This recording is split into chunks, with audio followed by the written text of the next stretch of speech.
Student, आप जैसे हज़ारों बच्चे जो मुझे डीएम करते हैं, कमेंट करते हैं या फिर कांटेक्ट करके बताते हैं कि सर बीकॉम कर लिया है, इसके बाद अब क्या करें। सर बीकॉम में एडिशन ले लिया है, उसके बाद क्या करना चाहिए। तो अगर मैं आज आपको ये बताऊं कि अगर आप बीकॉम के बाद एलएलबी करते हो तो आपको 7 चौंकाने वाले फ़ायदे बताने वाला हूँ। 7 करियर ऑप्शंस जो आफ्टर एलएलबी आप कर सकते हो। जी हाँ, बैचलर ऑफ लेजिस्लेटिव लॉ जो आपका कोर्स रहता है, जिसे लोग करते नहीं हैं। वो ये सोचते हैं कि एलएलबी करने के बाद तो सिर्फ वकील या लॉयर बना जाता है या फिर जज बना जाता है और कहीं कोई करियर नहीं है। और जब वो देखते हैं कि अपने सिटी के कोर्ट कैंपस में हज़ारों यहाँ पे वकील से हैं, तो यार कितना बड़ा कंपटीशन है। लेकिन आज की वीडियो अगर आपने देख ली तो मैं बता रहा हूँ गारंटी से कि 100 लोग अगर वीडियो देखेंगे तो 100 में से 30 से 40 लोगों का माइंड पहले 5 मिनट में ही चेंज हो जाएगा। वो एलएलबी करना चाहेंगे क्योंकि एलएलबी में आज भी डिमांड हाई है, कंपटीशन लो है। भले ही आपको कोर्ट पे जाने पर, कचहरी में जाने पर हज़ारों की भीड़ वकीलों की दिखती है, लेकिन उसके अलावा वकालत के अलावा भी स्कोप इतने सारे हैं। 7 बेनिफिट्स बताने वाला हूँ to do LLB after BCom और आफ्टर ग्रेजुएशन। अगर आप कॉमर्स से हैं तो वीडियो को मिस मत करना बिल्कुल भी। अगर आप आर्ट साइंस से हैं तब भी देख लेना, क्योंकि आफ्टर बीए बीएससी भी आप एलएलबी कर सकते हो। एलएलबी करने के लिए जो पहली रिक्वायरमेंट होती है, एलिजिबिलिटी होती है graduation with 50% plus marks.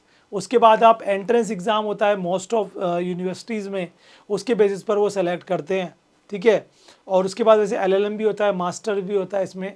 But अगर खाली एलएलबी हो गया तब भी करियर इतने ज़्यादा हैं। तो चलिए स्टार्ट करते हैं आज की अपनी इस वीडियो को। चैनल पर नहीं हो तो सब्सक्राइब कर लेना ऐसी मोर वीडियोज़ के लिए। सबसे पहला जो स्कोप आता है यहाँ पर वो है गाइस गवर्नमेंट जॉब। आपको अगर ये लगता है कि एलएलबी करने के बाद सिर्फ हम केवल जज बन सकते हैं, तो ऐसा नहीं है। एलएलबी करने के बाद आपको कई सारी गवर्नमेंट जॉब में चांस मिल जाता है, जिसमें अच्छी बात ये होगी कि वहाँ पर एलिजिबिलिटी एलएलबी होगी। तो जो अदर कोर्स वाले हैं वो वहाँ पर अप्लाई नहीं कर सकते, जिससे कंपटीशन हो जाता है आपका आधे से भी कम। तो याद रखना ये चांसेस हैं। सबसे पहली जॉब आती है जुडिशियल सर्विस एग्ज़ाम, जिसमें आप बन जाते हो डिस्ट्रिक्ट लॉयर, डिस्ट्रिक्ट जज। और ये पावर आपको पता ही है कितनी होती है, एक डीएम की पावर के आसपास। तो करियर स्कोप काफ़ी हाई है। इसका बस आपको 2 एग्ज़ाम्स होते हैं, प्री और मेन, देन उसके बाद इंटरव्यू। मेरा फ्रेंड इजीली दोनों एग्ज़ाम क्रैक कर चुका है, 2 बार इंटरव्यू में रह जाता है, बट वो कंसिस्टेंटली इस पे मेहनत कर रहा है और वकील भी है। और उसका कहना है कि मुझे वैसे मैं अब भी अच्छा खासा अर्न कर रहा हूँ, बट मुझे बनना था जज, मैं इसीलिए तैयारी कर रहा था। और वो बीकॉम ही था, बीकॉम के बाद उसने एलएलबी की, साथ में एमकॉम किया, उसके बाद एलएलएम की, यहाँ तक किसने बीटीसी भी की। बहुत सिंसियर है, ठीक है। तो जुडिशल सर्विस एग्ज़ाम में देखा जाए तो आप जा सकते हो। उसके बाद आता है स्टेट का पीसीएस। जी हाँ, पब्लिक सर्विस कमीशन का हर स्टेट में एग्ज़ाम होता है। तो कुछ पर्टिकुलर पोस्ट के लिए एलएलबी रिक्रूटमेंट होते हैं, एलएलबी की रिक्वायरमेंट होती है वहाँ पर पीसीएस एग्ज़ाम्स के लिए। इसके भी प्रोसीड्यूर सेम है, selection process, pre, main, interview. उसके बाद आता है सेबी, जिसे हम कहेंगे security exchange board of India, जिसके अंडर में हमारी देश की स्टॉक मार्केट कंट्रोल होती है। सेबी में ए ग्रेड ऑफिसर की वैकेंसी निकलती है एलएलबी वालों के लिए, क्योंकि आपको ही पता है सेबी का काम है स्टॉक मार्केट, बीएससी एनएससी को कंट्रोल करना, उनके लिए रूल रेगुलेशन बनाना। तो वो बेसिकली बहुत ज़रूरी हो जाता है। नेक्स्ट आता है डीएमआरसी, यानी कि दिल्ली मेट्रो रेल कॉरपोरेशन। इसके अलावा मुंबई मेट्रो हो गया, यूपी मेट्रो हो गया, अलग अलग मेट्रो डिवीजन्स में वैकेंसीज निकलती हैं एलएलबी वालों के लिए। नेक्स्ट आता है RBI officer. RBI reserve bank of India में भी वैकेंसीज निकलती है एलएलबी वालों के लिए, क्योंकि आपको पता है कि हर कंपनी जो है, गवर्नमेंट डिपार्टमेंट हो चाहे कंपनी हो, सब चाहते हैं अपने लिए अलग से एक लॉयर रखना जो उनके लिए एज ए एडवाइज़र भी काम करे, लीगल फंडामेंटल्स के ऊपर काम करे, या रूल रेगुलेशंस उनको टाइम टू टाइम जब नीड हो तो वो बताए। तो these government job specially for the LLB students. अगर आप एलएलबी करना चाहते हो तो आपके पास इतने मौके हैं।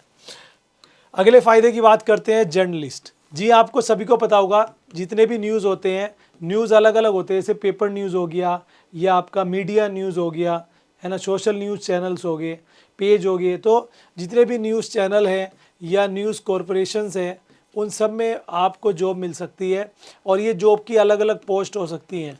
आप एडिटर बन सकते हो, एडिटर इन चीफ बन सकते हो, आप रीडर बन सकते हो, आप इनके लिए अलग अलग एक्ट होते हैं, तो आप सैलरी काफ़ी अच्छी होती है, ये बात आपको भी पता है।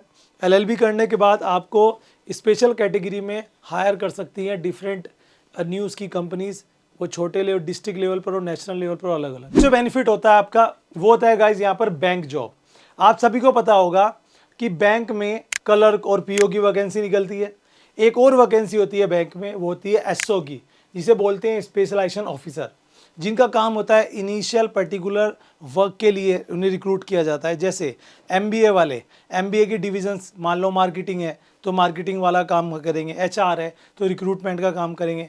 ऐसी एलएलबी वाले जो है वो जितने भी आपका लॉज होते हैं उनके ऊपर वर्क करते हैं, या बैंकिंग लॉज जो होते हैं उनका काम वो संभालते हैं। तो ऐसी एलएलबी इनकी एलिजिबिलिटी होती है ग्रेजुएशन प्लस एलएलबी। एसओ की वैकेंसी निकलती है, तो आप चाहो तो जितने भी गवर्नमेंट बैंक हैं उनमें, जो कमर्शियल बैंक्स कह सकते हो या नेशनलाइज बैंक कह सकते हो, उनमें आप अप्लाई कर सकते हो।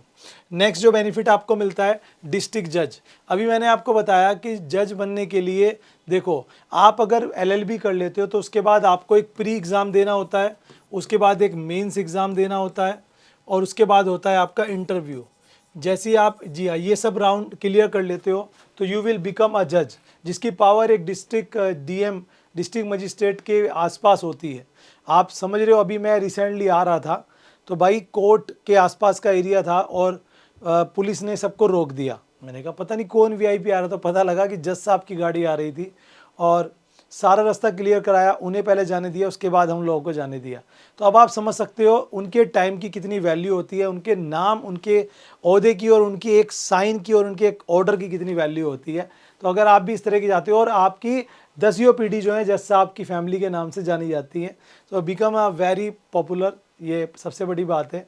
और नेक्स्ट आता है सेल्फ प्रैक्टिस। बहुत सारे ऐसे एलएलबी स्टूडेंट्स हैं जो प्रैक्टिस करते हैं एज ए लॉयर अपना, या तो किसी कोर्ट वगैरह में चैम्बर ले लेते हैं, क्योंकि आपको पता होगा एलएलबी करने के बाद अलग अलग आप प्रैक्टिस कर सकते हो मूड में। जैसे आप टैक्स के लिए जाओ तो टैक्स के लिए जा सकते हो, बीकॉम वाले बच्चों को मैं रिकमेंड करूँगा टैक्स के लिए जा सकते हो।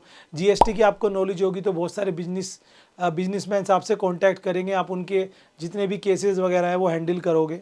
आप चाहो तो क्रिमिनल में जा सकते हो, आप डिफेंस में जा सकते हो, सिविल में जा सकते हो, ये इतने सारे ऑप्शंस हैं आपके पास।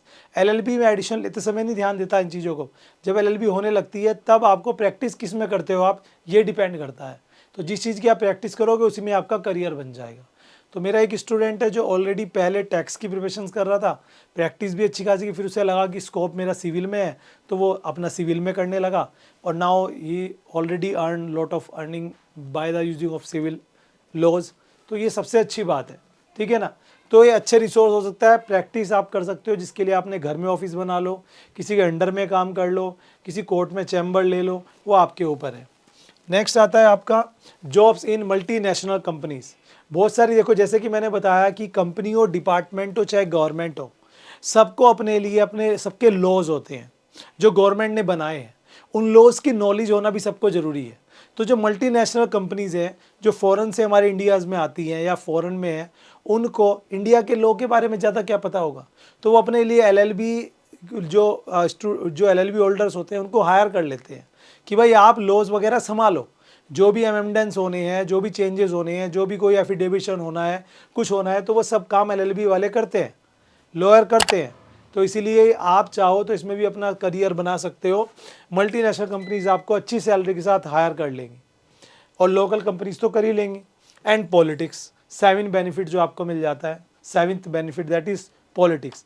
आज आप कितने ही बड़े नेता देख लो, मंत्री देख लो, जो हमारे पूरे देश भर में हैं, चाहे सेंट्रल मिनिस्ट्री में हो या कहीं भी, आप उनकी एजुकेशन चेक करोगे तो मोस्ट ऑफ आपको एलएलबी एलएलएम मिलेगी। क्योंकि भाई देखो, जब तक हमें देश का कॉन्स्टिट्यूशंस लॉज नहीं पता होंगे, हम अच्छे नेता बन ही नहीं सकते। या फिर किसी नेता का असिस्टेंट आप बनना चाहते हो तो उसके लिए भी एलएलबी ज़रूरी है, ठीक है ना। सेक्रेटरी बनना चाहते हो तो उसके लिए भी ज़रूरी है। तो इतने सारे बेनिफिट्स आपको एलएलबी करने के बाद मिल रहे हैं, तो आई होप कि आपको ज़रूर करना चाहिए। खासकर उन बच्चों के लिए जो बीकॉम के बाद या ग्रेजुएशन के बाद कोई ऐसा करियर ऑप्शन चुन रहे हैं जिनमें उन्हें अच्छी इनकम भी मिले, रुतबा भी मिले, नाम भी हो, और पढ़ाई में थोड़े अच्छे हैं, कोई इशू नहीं है, पढ़ाई करनी पड़े कर लेंगे, तो उनके लिए एलएलबी एक अच्छा ऑप्शन है। मेरे कहने पर मत जाओ, आप थोड़ा और रिसर्च करो गूगल पर, आपको पता लगेगा, 4 लोगों से मिलो जो ऑलरेडी LLB कर चुके हैं, बट लोगों से मिलोगे तो सब अपनी राय देंगे। जो कामयाब हो चुका है वो पॉजिटिव देगा, जो कामयाब नहीं हुआ LLB करके वो यही कहेगा यार कहाँ पड़ रहा है चक्रों में। तो ये सब चीज़ें रहती हैं। तो प्रोज एंड कोज हर चीज़ के हैं, आप समझो और जाके अप्लाई करो अपने करियर बनाने के लिए। अगर आपको इससे रिलेटेड कोई क्वेरी है तो कमेंट करके ज़रूर से बताइएगा, या मुझे DM कर सकते हैं मेरे इंस्टा पर। मिलता हूँ आपसे नेक्स्ट वीडियो में, तब तक के लिए शुक्रिया। ऐसे ही अपना प्यार दिखाते रहिए, मैं आपको इन्फॉर्म और आपको गाइड करता रहूँगा। Thank you so much.